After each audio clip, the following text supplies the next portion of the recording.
So for our keynote this morning, and Casey's kindly came back, thanks very much. You heard one side of the story. You heard from a guy that's built one of the biggest companies in this space over the last 8 years and the journey he's been on. Now we're going to hear it from the other side as a guy who's been hacking on stuff for the last 5 years or so. Yeah. And again, is pretty well known for this stuff. Come say hi if you haven't seen him. He's going to give us his side of the story and the last 5 years of what he's been doing. Thanks, Shubs. Make him feel welcome.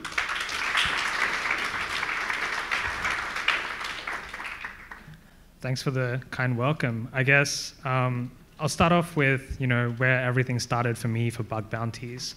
I come from humble beginnings. My family is an immigrant family that moved to Australia in the year 2000.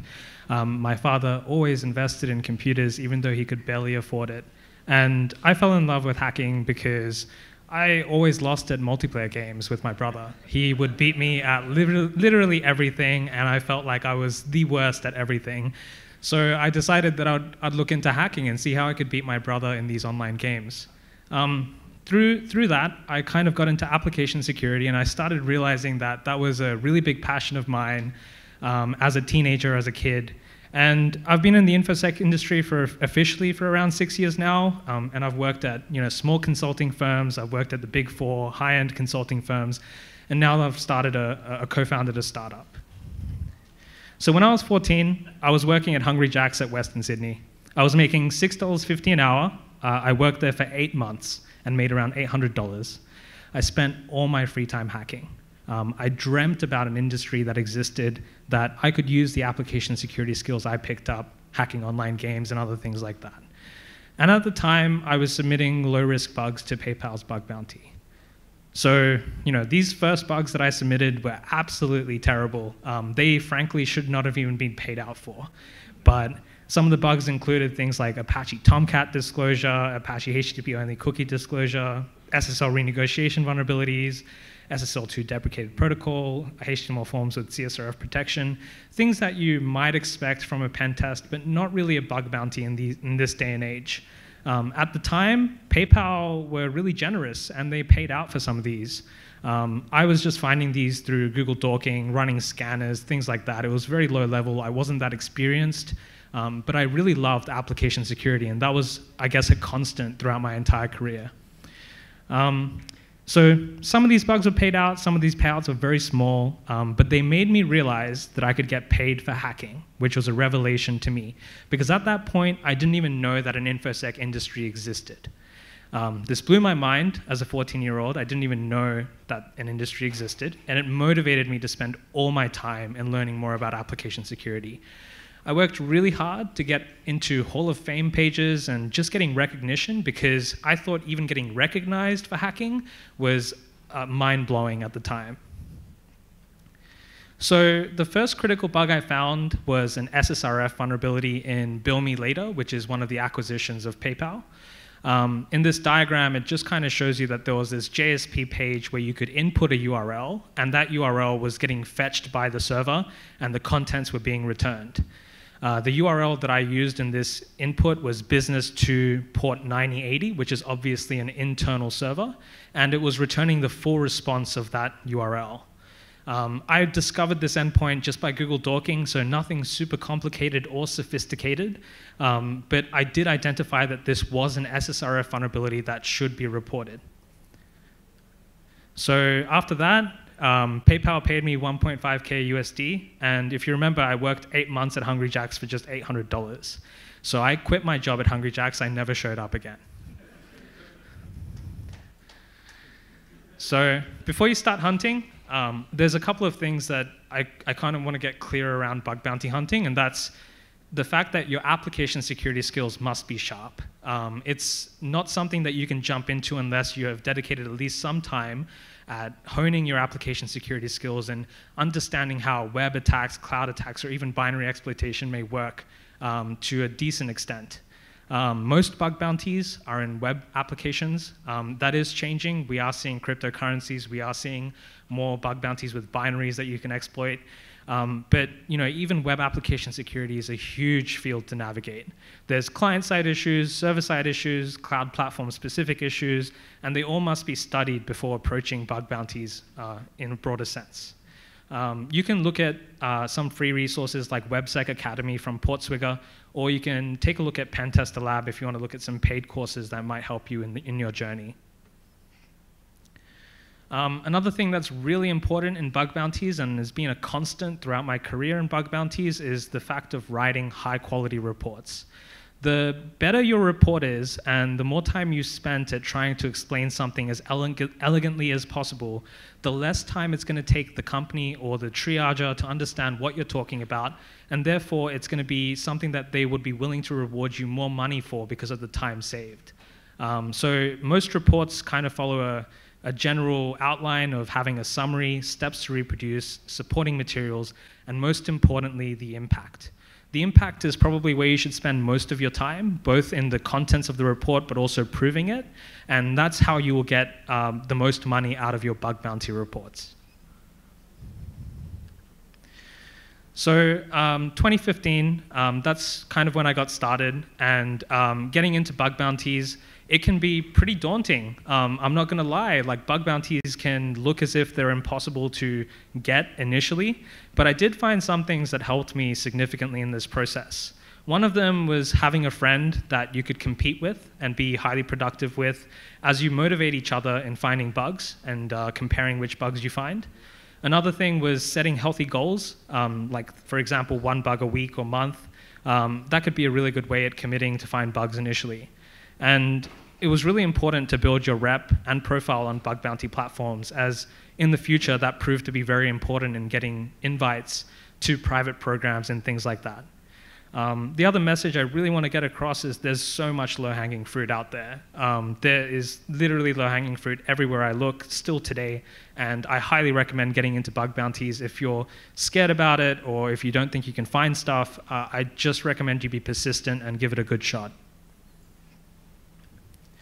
So some of the first bugs that I reported were were things like exposed Redis server. I got $500 for that. Just used netcat to look at that and look at what was coming back. I used the info command on Redis to see what came back. I could do things like list all keys and values, DOS the machine, second-order attacks by setting malicious values. It's a pretty low-level bug, but I'm just getting started in bug bounties to set the scene, so these aren't going to be anything super spectacular, but I just want to prove to you that this is the sort of stuff you can find on attack surfaces in bug bounties, probably still today. Another one was exposed HAProxy statistics. So another easy bug, got paid out $500. A pretty simple process. I ran nmap across all the assets, found an open port that looked pretty dodgy, looked at that open port, saw that it was disclosing some information, and submitted a report around how that shouldn't have been disclosed and how you could potentially DOS the system through a CVE as well. So very easy report, just getting started in bug bounties. This is the sort of things you can be looking for. Then I reported some open administration interfaces. Sometimes programs accept this, sometimes they don't.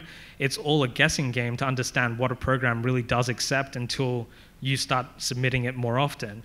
So they paid out $500 for this, and they accepted that bug.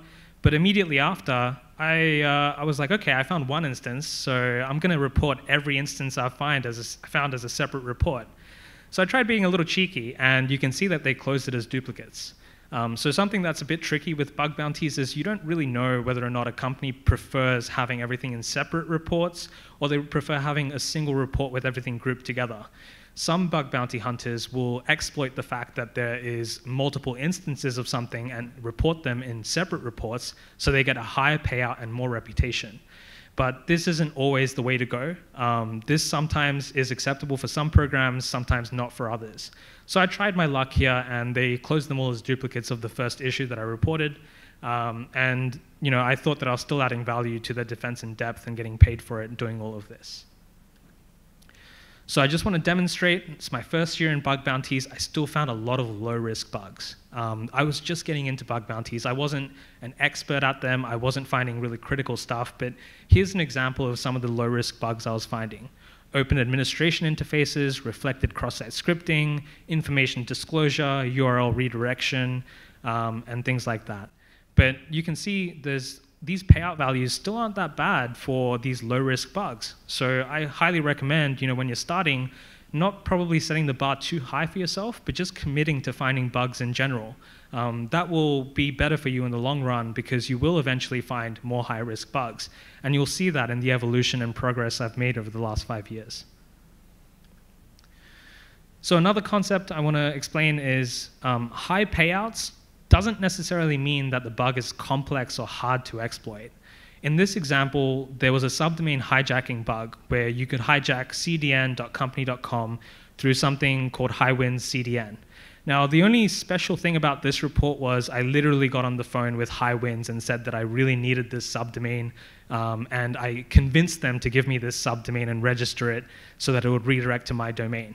That little bit of extra effort and that little bit of persistence is what led to this payout of 7.5K. I'm sure many other bug bounty hunters came across this subdomain and thought that I can't take this over because Highwinds doesn't have a sign-up form, or I can't sign up to Highwinds over the internet. It just required a little bit of human interaction to convince them to give me that asset, and eventually I got paid out a decent bug bounty for it. And this is still in my first year of bug bounties, so it just shows how far persistence can take you in this. Another thing that I want to show is how many bugs that I had closed as NA. So as you start off in bug bounties, you're going to find things that you think is a security issue, but when you submit it to the company, they respond in a sense that this is not a security risk for us. And you've just got to accept that. That's kind of the byproduct of bug bounties. You get paid only when something has a real security impact to a company, and the company gets to decide what has a security impact, not yourself. So the retrospective of 2015 is that competition between other bug bounty hunters facilitated growth. Having the right mindset and coming up with logical plans and executing them led to success. Low-hanging fruit is everywhere. You can capitalize on this. For me, bug bounties were pretty addictive. They caused a rush of happiness, and that's something that I've always been chasing over the last 5 years. And reporting low to medium bugs is absolutely fine. I was just happy that companies recognized my work and paid out for my bug reports. The impact determines the payout. So simple bugs can be very impactful and be awarded a large amount of money. So moving on to 2016 to 2018, where there was a particular focus on techniques, I got my feet wet in bug bounties, and I focused on techniques which could amplify my severity of bugs and the payouts I was receiving. This required me to be a little bit more creative. I had to identify weak spots in attack surfaces, and I had to be able to target certain companies for these weak spots. I shifted my focus a little bit. I was spending a lot of time on client-side issues in the first year that I was doing bug bounties. I realized that I could be focusing purely on server-side issues so that I could be increasing impact. And some people have different strategies. This was my strategy at the time, focusing on server-side issues. And throughout this evolution, a key factor, as I've mentioned multiple times already, was persistence in executing ideas. Open mind is necessary to come up with ideas, and you may or may not know that they're going to work, so you just have to really believe in yourself and believe that it's possible to execute some of these ideas. So one of the bugs that I found during this period was it required multiple steps to victory. I can think of at least 7 steps that were required to get to this point. The bug's title was ability to write arbitrary scripts to this subdomain through a misconfigured S3 bucket. And it was pretty wild. Like, I started on the company's blog site, and then I went from there to a JavaScript file, from a JavaScript file to another API endpoint, brute force that API endpoint, found another configuration file. In there, I found an S3 bucket. And then finally, I was able to write arbitrary files to this S3 bucket, which was being used elsewhere. You can see that I could have stopped at any stage of this process. I could have stopped when I had found just the blog. I could have stopped when I found the second subdomain. I could have stopped when I found the second API. But it was really important to follow it through. Sometimes you do need to perform multiple steps to get to victory. Sometimes digging deep leads to gold. Another thing that I did during this period of time was second-order takeovers. So for example, let's say your company uses something like SaaS Service 1 and embeds content from that service across your blog and things like that. You've registered an account on this third-party service, and the URLs look something like this, where it's embedding a random ID, but your account username is included there.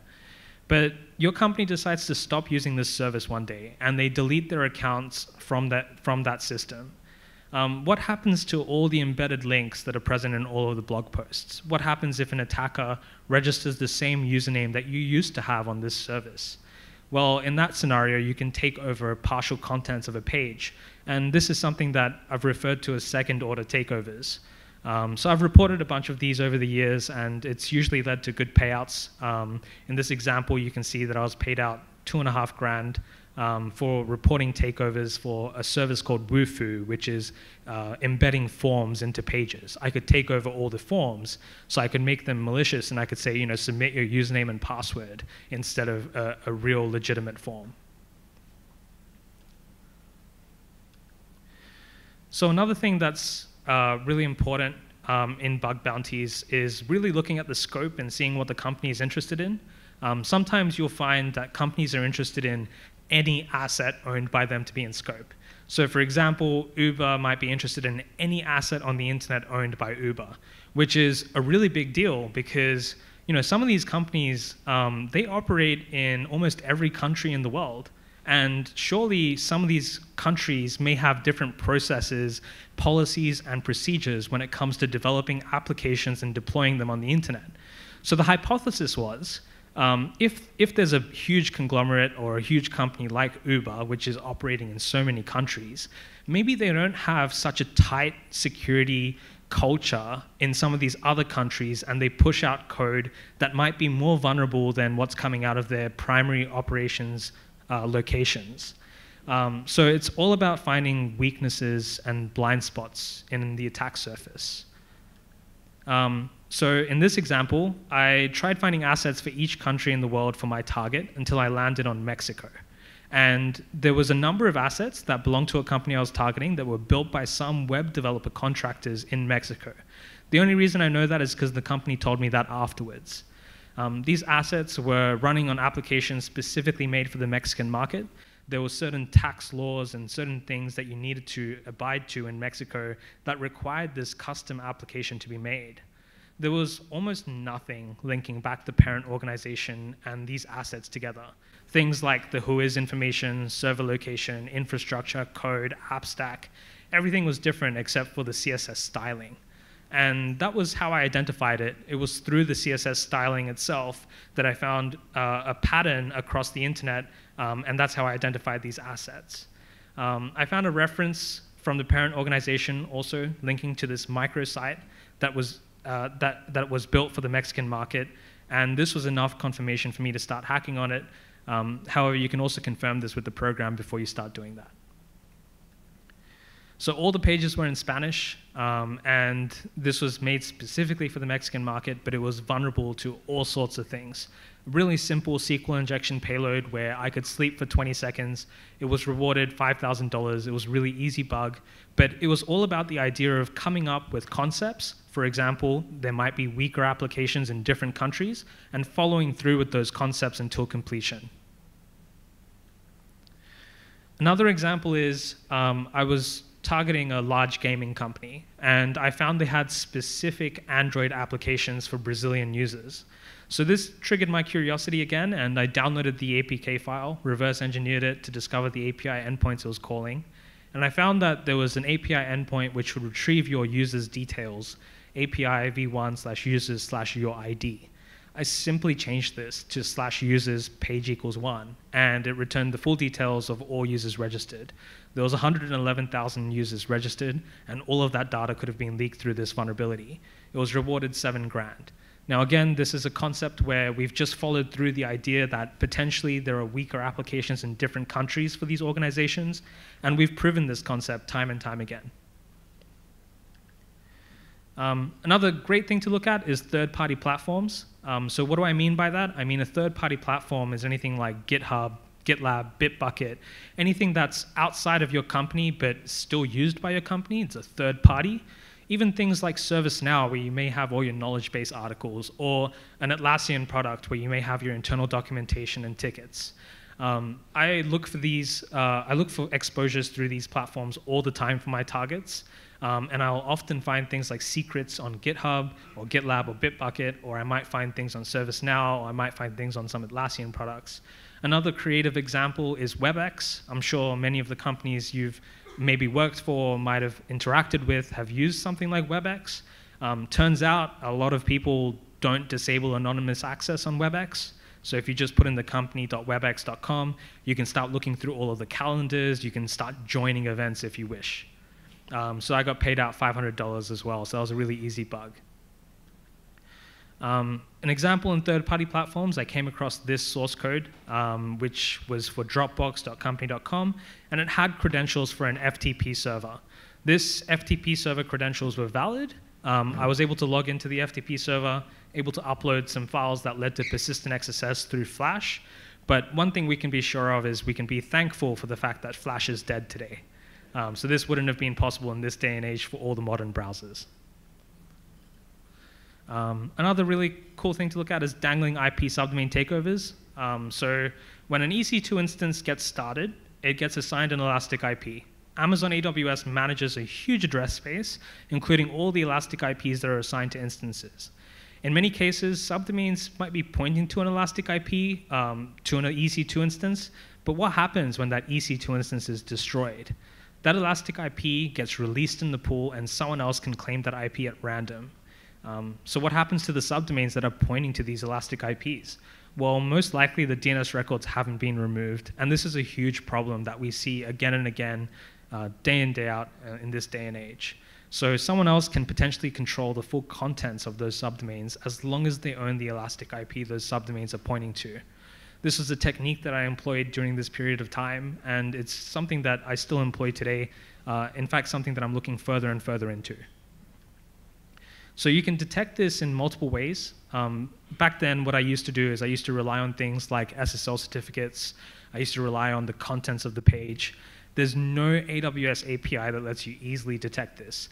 I've literally had dreams where I found this magical AWS API that lets me detect this. And I've tried everything as soon as I've woken up from these dreams, but that's never really worked out, and I haven't found an AWS API that even gives a slight difference in response or even has a slight timing difference that will let you determine this. But there are still ways that you can do this. Some bug bounty hunters are just continuously claiming elastic IPs from the pool, checking it with their passive DNS data, and seeing whether or not it points to any domains that they're interested in. I often report bugs to bounties on this, and I get paid out sometimes a really low amount, like $100, sometimes a really high amount, like $1,000. Depends how much companies care about this and whether or not there is real impact. But this is a technique that I've been employing for quite some time now. So here's an example of a report where I've reported dangling IP subdomain takeover. I just tell them that, look, I can see that there's this subdomain pointing to this IP address. I can see when you visit this IP address, it returns an application that's nowhere near related to your company and returns an SSL certificate that's not your company's. This is most likely an elastic IP takeover. Please take a look at it. Please get rid of the record. And that's how I write reports when I haven't claimed the IP myself. This sometimes gets paid out. As I said, I got paid out $100 for this one. So the retrospective for 2016 to 2018 is I'm still finding low-hanging fruit. I'm not doing anything super complicated to find these bugs. There's still a lot of low-hanging fruit out there. But what was important was the growing process of really coming up with ideas and following through with execution.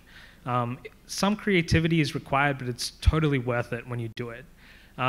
I stopped focusing on client-side issues as much and really focused on server-side issues and somewhat cloud-based issues as well. Persistence was still key in finding all these security issues. Often bugs were found after a complicated chain of events. And a lot of time was spent mapping attack surfaces in different regions and countries, like the two examples I gave you in this period of time. So moving on to 2018 to 2021, I want to talk about three things. I want to talk about reconnaissance and what that means to me, IDORS as a systematic problem and some bug bounties, and 0 days as not taboo, but something that you might want to start looking for if you're interested in finding bugs in bounties, but also reverse engineering things in your free time. So in this year, in these couple of years, Recon was something that had become second nature to me due to how repetitive the process was. And I really got to the point where I needed to define what Recon meant to me, because so many hackers think about Recon in a different way to what I really thought of Recon. And I tried not to deviate from my processes related to reconnaissance. I found systematic issues in bug bounties and exploited them for a steady train of bounties and high severity bugs. Identified weaknesses in attack surfaces holistically, and that was what led to success. There was a shift of focus to source code analysis to find zero-day vulnerabilities in vendor products that were used by companies running bug bounty programs. So defining reconnaissance. I look at reconnaissance in this sort of way where there's breadth and there's depth. Breadth, you're going far and wide. Depth, you're going deep into it. So in breadth, you've got an example like enumerating all subdomains, enumerating all endpoints, enumerating all cloud resources, finding related domains like acquisitions and subsidiaries, looking at third-party platforms like GitHub and Bitbucket. But depth is where you really start looking deeply into the applications or systems that a company has. You might start doing things like reverse engineering the JavaScript. You might discover and test all the request parameters. You'll test for things like Route 53 takeovers and Elastic IP takeovers. You'll detect all technologies and versions across an attack surface. And you'll analyze code in public repos written by the org or employees of that organization. So you can see how the way I define Recon is in this breadth and depth approach, and I make sure that I do both of these elements as much as possible. I might find a list of 1,000 subdomains when I'm performing the breadth side of reconnaissance, but I'll be surely reverse engineering the JavaScript on as many as possible to achieve the depth component of reconnaissance. But this is how I see reconnaissance, and this is how I wish more people saw it and approached it, because I think reconnaissance is quite a large thing to approach, and it's such a broad term that in our industry has somewhat not been defined so well. So how does someone perform Recon? Well, really it's just a matter of putting the time in. Recon is really time consuming, but it can lead to some great bugs being found. Following the concepts of breadth and depth, you should always be asking yourself, can I take this concept further? Can I go deeper? And you should follow your hunches and build up your instinct to get a better indication of when something may lead to vulnerabilities. I spend a lot of time reverse engineering JavaScript these days, often to find endpoints, parameters, expected values, and schemas. So IDORS. One of my favorite programs to hack on is Uber. They represent everything as UUIDs. A UUID is a random string of a certain length, and it looks something like this.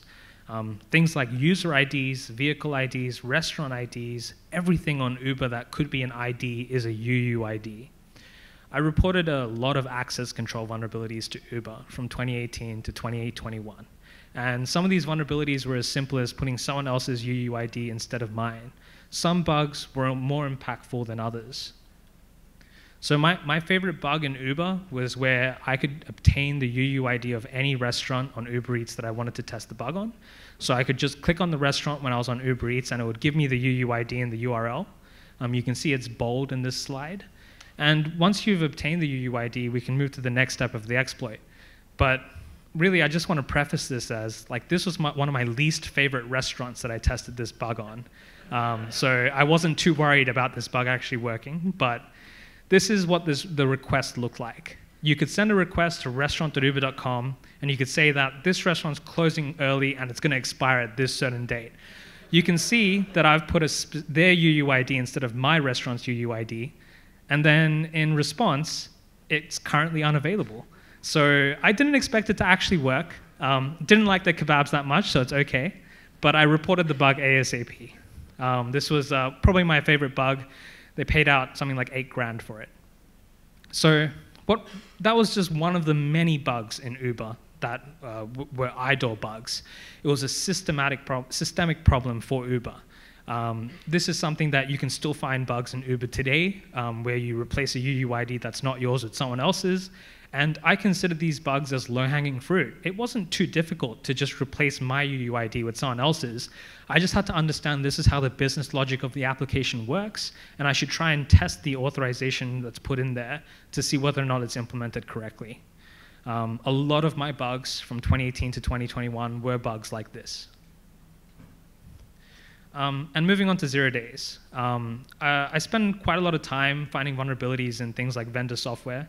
So we're thinking about things like Oracle eBusiness Suite, WebSphere, Jira, Confluence, secure file transfer software, and then things like Django Python libraries.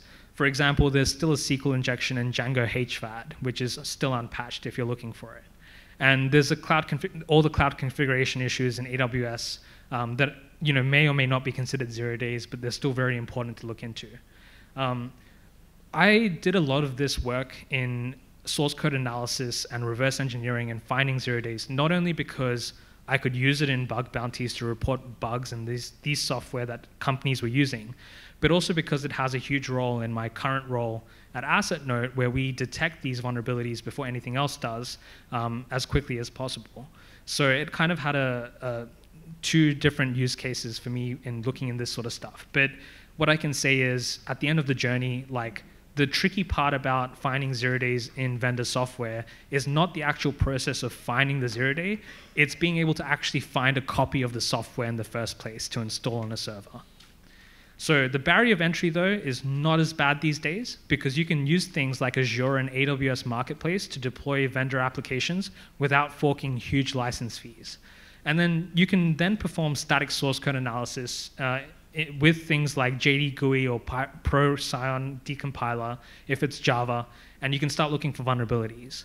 A lot of vendors are simply banking on the fact that you won't be able to discover software vulnerabilities because you don't have a copy of the software, or you can't be bothered to spin up a copy of their software on whatever provider. The biggest barrier of finding vulnerabilities in enterprise software is actually getting the software itself.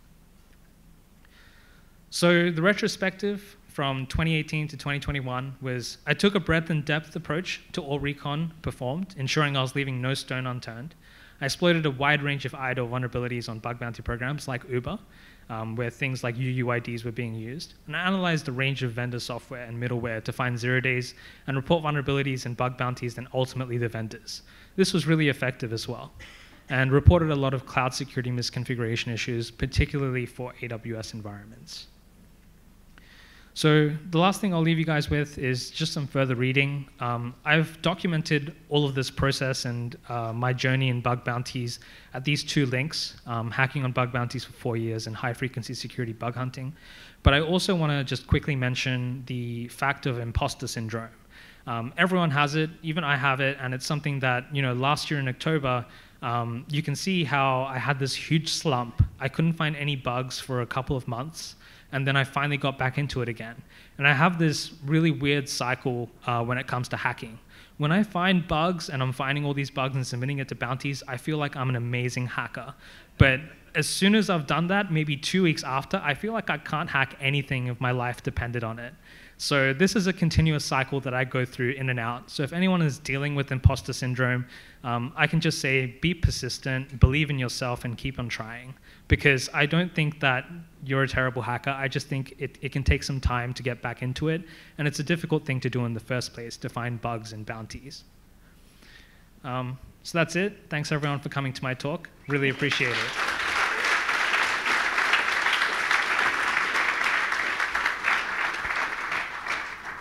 Imposter syndrome is real, ladies and gentlemen.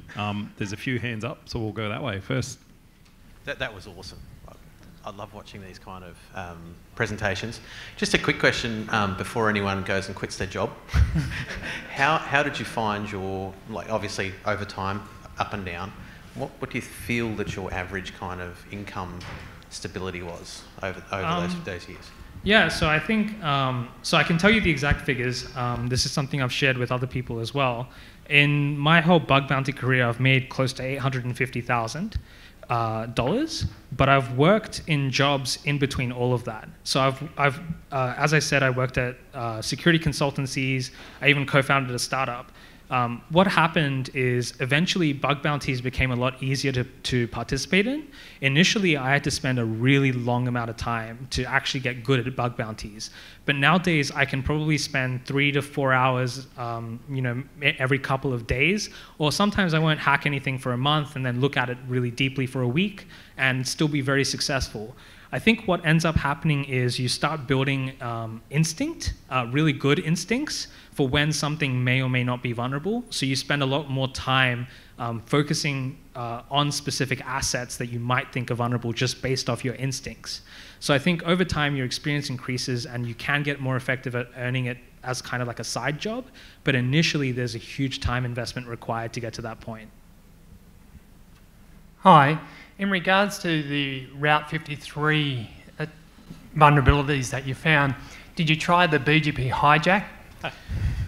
No, I've never done BGP hijacking myself, but I'm not really sure if that would be accepted in bug bounties. Would have to give it a shot. That was going to be my next question. Can you report a BGP hijack as a bug bounty?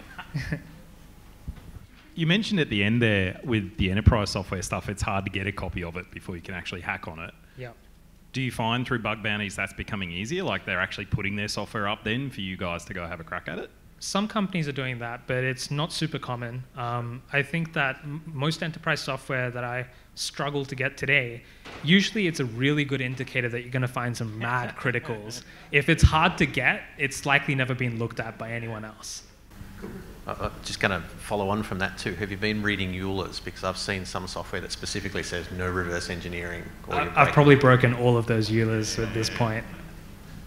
Hey, do you feel like it's a job or a hobby? For me, it's a hobby. Definitely something I love doing.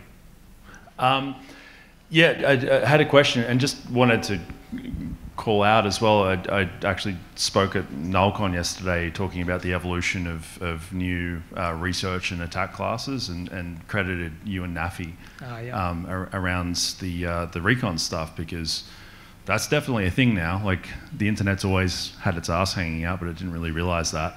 And you guys went and basically, I think set a whole bunch of stuff in motion, and Asset Note's part of that, so, props. Thanks. But question for you was just, with the different things that you've learned, like how much does that go to finding the particular types of bugs or the type of, kill chain or whatever else that kind of most suits you? Like, is there stuff that you just probably wouldn't hack because you're not interested? That's a pretty good question. I think over time I have acquired a taste in certain softwares that are running or certain systems that are running. For example, I really enjoy hacking IIS servers. Made a lot of content around it, but things like there's a big airline that uses IIS and they award miles for all the bug bounties. So one of my favorite platforms to hack on is that bug bounty, and all of the IIS servers that I've come across, I've now come up with a methodology for IIS servers that's highly effective almost all the time. So I always enjoy doing that because I know it's going to lead to results. Sometimes more modern web technologies, like if I'm targeting Ruby on Rails, I don't enjoy that as much because I don't have such a great methodology there. There's definitely things I could probably invest more time into to get better at, but I think that's the process of just getting better over time. Hey, Shubs. Have you ever had Recon fail you where you've thought you're hacking the right target and actually you submitted this awesome bug and they actually go, that doesn't belong to us? Yeah, I've had that. For example, I found a server that had a Moodle setup page and I thought that it was owned by that organization. So I hacked all of it and I submitted it to them. The way I hacked it, by the way, was using MySQL local file read through the setup stages. If you can specify a MySQL server you own, you can then read arbitrary files and even perform SSRF on behalf of the server. So I used that, I got access to it, I submitted the bug, and they were like, yeah, this is just an elastic IP that we no longer own. So I probably hacked some random person's Moodle server. Did the random person pay you? No, I got no payout for that. Thanks. Let's get another round of applause for Shubs.